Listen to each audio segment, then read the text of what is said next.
আসসালামু আলাইকুম বন্ধুরা। তো সবাইকে রমজান মোবারক। তো বন্ধুরা গেছিলাম তারাবি নামাজ পড়তে। তো প্রথম তারাবি যেয়ে দেখি একটা বিড়াল আর কি নামাজ পড়ার জায়গায় বসে আছে। তা ওকে বারবার খেদানোর পরেও ও বারবারই চলে আসতেছিল। এবং দেখেন কত শান্ত এবং কত একটি নিরিবিলিভাবে বসেছিল। মাশাল্লাহ, মানে সে কেমন যেন সেও আসছে আমাদের সাথে নামাজ পড়তে, এমনই একটি তার মধ্যে একটা অ্যাটিটিউড ছিল।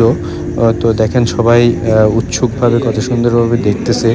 আর ওকে বারবার বাইরে বের করে দেওয়ার পরেও ও আবার চলে আসতেছিল, কেমন যেন না যাবে না এই জায়গা।